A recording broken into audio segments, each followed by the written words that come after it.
Hello students, आज हम पढ़ने वाले हैं क्लास आठवीं में जो है साइंस है। साइंस में चैप्टर नंबर 6 पढ़ेंगे। चैप्टर नंबर 6 जिसका नाम है द्रव्य की संरचना। तो द्रव्य किसे कहते हैं, ये क्या होता है, ये सब चीज़ें आपने पढ़ ली हैं तब। तो यौगिक, मिश्रण, विलयन, निलंबन, कलिल और अणुसूत्र क्या होते हैं, उनकी संयोजकता क्या होती है, ये सारी चीज़ें हमने देख ली है। आज हम इस चैप्टर का पूरा स्वाध्याय कंप्लीट करने वाले हैं, तो वीडियो को लास्ट तक ज़रूर देखिएगा। और अगर आप नए व्यूअर हैं तो चैनल को सब्सक्राइब कीजिए। तो चलिए देख लेते हैं इस स्वाध्याय में क्या दिया हुआ है। पहला दिया हुआ है कि उचित पर्याय चुनकर निम्नलिखित वाक्यों को पूर्ण कीजिए। तो उचित हमें पर्याय चुनना है। यहाँ पे देखिए क्या दिया है कि ठोस के कणों में अंतराण्विक बल होता है। अंतराण्विक बल क्यों होता है, तो ये अंतराण्विक बल कैसा होता है, तो अधिक से अधिक, ये तीसरा वाला ऑप्शन आपका राइट हो जाएगा कि इसमें कैसा अंतराण्विक बल होता है, अधिक से अधिक होता है, तीसरा वाला। फिर दूसरा में है ठोस पर बाह्य दाब देने पर उसका आयतन स्थिर रहता है। इस गुणधर्म को क्या बोलते हैं, प्रत्यास्थता। ये चौथा वाला ऑप्शन राइट हो जाएगा। फिर देखिए आपको द्रव्यों का वर्गीकरण, मिश्रण, यौगिक और तत्व, इन प्रकारों में करते समय डैश इस मापदंड का उपयोग करते हैं।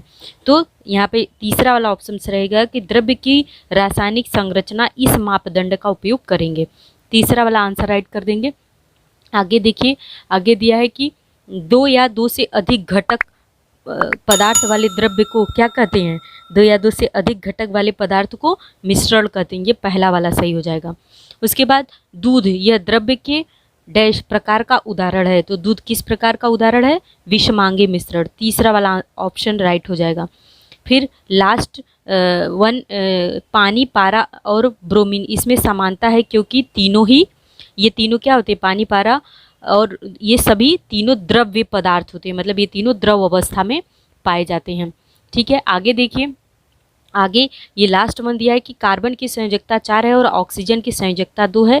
इससे यह स्पष्ट होता है कि कार्बन डाइऑक्साइड इस यौगिक में कार्बन परमाणु और ऑक्सीजन परमाणु उनके बीच रासायनिक बंध होते हैं। तो इसमें दूसरा वाला आंसर राइट हो जाएगा, नंबर 2।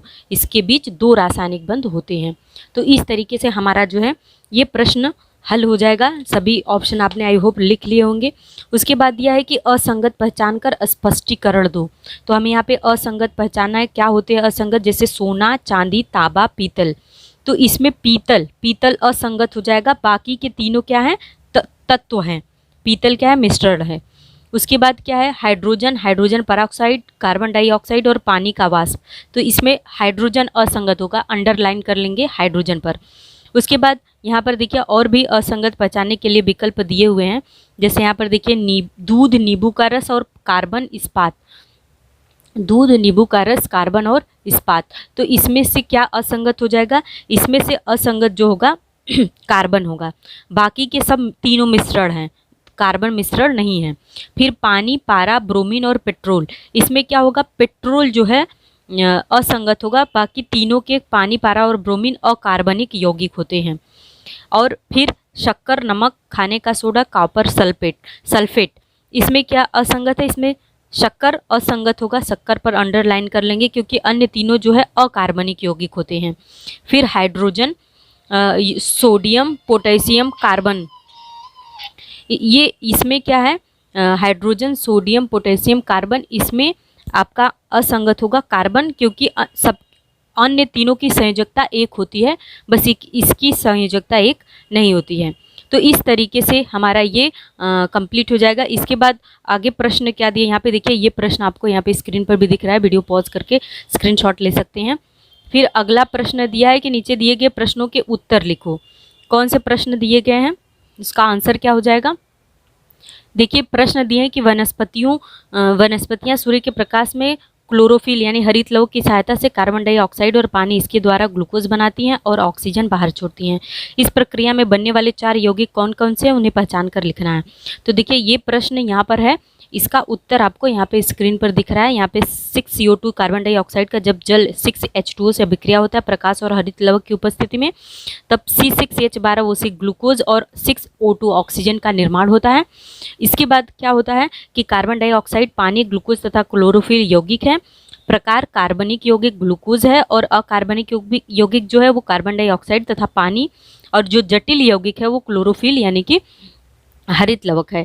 तो इस तरीके से इस प्रश्न का उत्तर हम कर लेंगे। आगे बढ़ते हैं, अगला प्रश्न दिया है कि पीतल इस मिश्र धातु के एक नमूने में आगे दिए गए घटक हैं, और इसमें क्या क्या घटक हैं? तांबा 70%, जस्ता 30%, इसमें विलायक, विलेय और द्रव्य कौन से है लिखना है। तो इसका आंसर हो जाएगा जो कि आपको स्क्रीन पर दिख रहा है। देखिए, पीतल एक मिश्र धातु है जिसमें 70% तांबा, 30% जस्ता का समावेश होता है। इसका परिमाण अनुपात वाला विलायक है अर्थात तांबा, और कम परिमाण अनुपात वाला विलेय है अर्थात जस्ता, अतः विलयन पीतल है। तो इस तरीके से इसका आंसर कर लेंगे। फिर अगला प्रश्न क्या दिया है कि घुलनशील लवणों के कारण समुद्र का पानी का स्वाद खरा होता है। तो इसका आंसर कैसे करेंगे? देखिए यहाँ पर दिया है, इसमें 7.9% जो है लोणार सरोवर में है, प्रशांत सागर में 3.5%। इस सब में क्या है? लवणता है। तो इसमें हमें क्या करें, इस जानकारी के आधार पर दो विशेषताएं स्पष्ट करनी है। तो ये दो, यहाँ पे 3 विशेषताएं दी गई है, स्क्रीनशॉट लेकर भी इसको राइट डाउन कर सकते हैं। मिश्रण के घटकों यानी कि पानी में लवणों का अनुपात का परस्पर रासायनिक संयोग नहीं होता।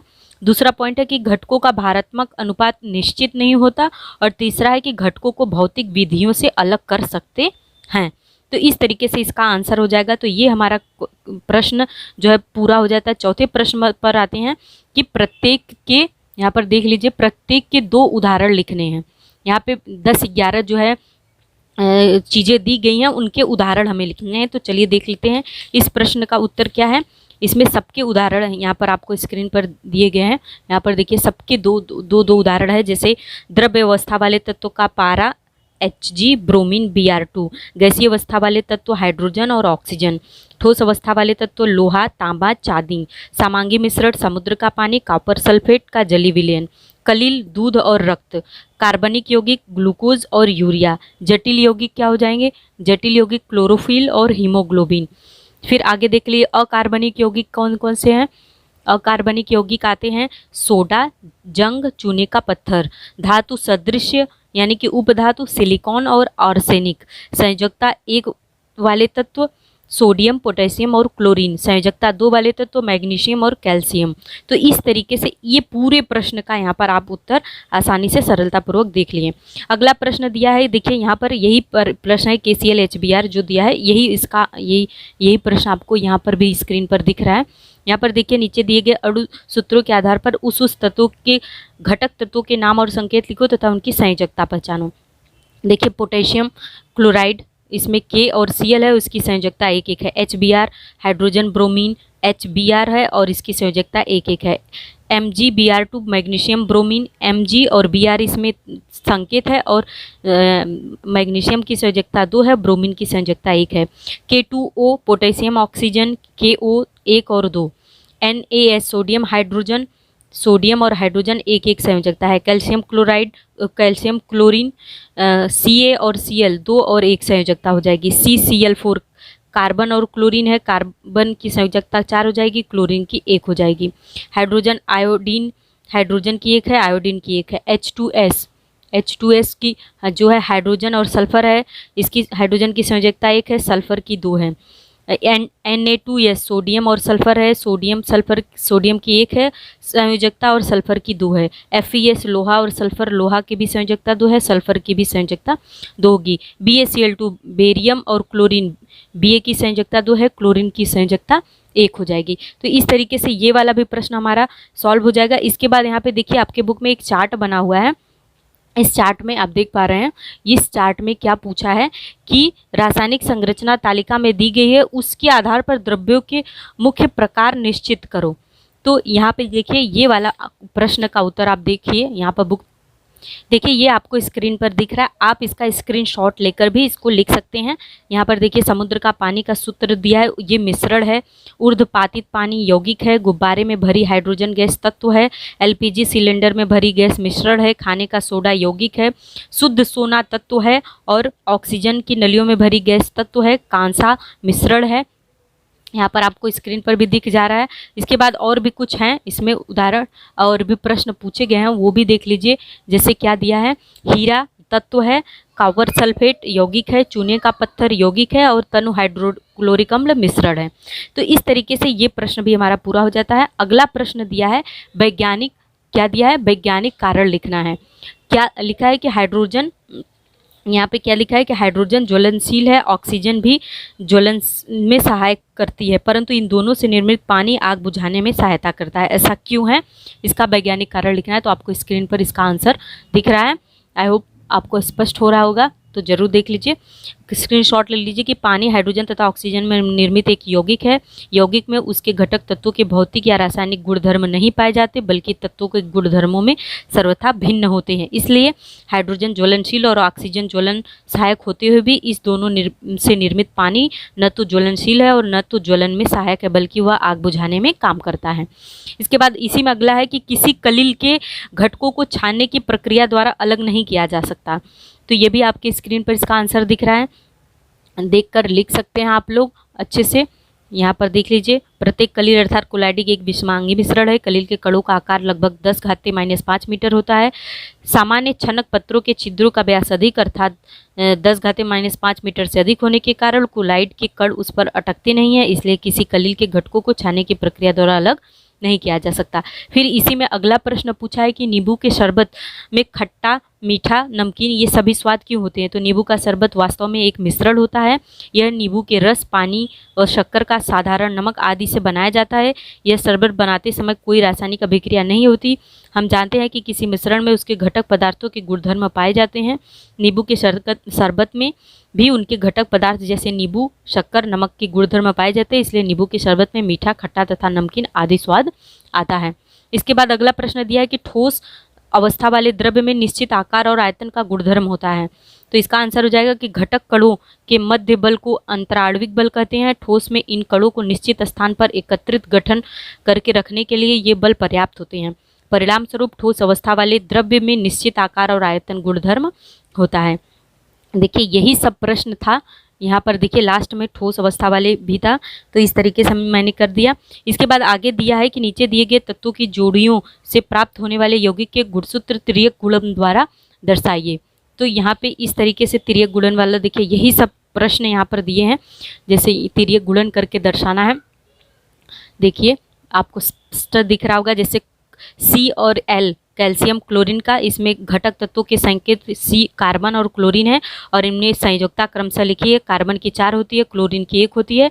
तो संयोजकता का तिर्यक गुणन करेंगे तो कार्बन 1 हो जाएगा, क्लोरीन 4, तो CCl4 हो जाएगा।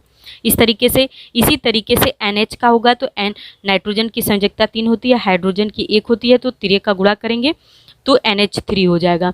फिर आगे दिया है C और O, तो यहाँ पे तत्वों के क्रमशः उनकी संयोजकता कार्बन की 4 होती है, ऑक्सीजन की 2 होती है, तो इसका भी तिर्यक का गुणा करेंगे। इसका जब तिर्यक का गुणा करेंगे तो C2O4 हो जाएगा।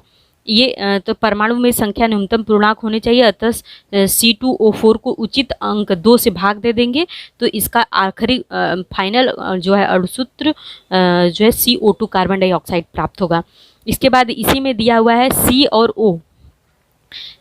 और वो, इसमें क्या दिया है Ca और O कैल्शियम और ऑक्सीजन, तो कैल्शियम की संयोजकता 2 होती है, ऑक्सीजन की भी 2 होती है, तो इसका तिर्यक का जब हम गुणा करेंगे तो Ca2O2 ये प्राप्त होगा तिर्यक गुणन के मिला से, लेकिन दोनों में 2 सेम अंक 2 से भाग देंगे तो CaO कैल्शियम ऑक्साइड, यहाँ पर आप देख पा रहे हैं कैल्शियम ऑक्साइड, ये हमें प्राप्त हो जाएगा। तो ये प्रश्न पूरा हो जाता है। तो इस तरीके से आपके जो है ये पूरे स्वाध्याय जो है कंप्लीट हो गए। आई होप आपको अच्छा लगा होगा। पूरा वीडियो देखने के लिए धन्यवाद। इसको लिखिए नोटबुक पर और इसको एग्ज़ाम के लिए प्रिपेयर करिए। मिलते हैं नेक्स्ट वीडियो में। आपका दिन शुभ हो।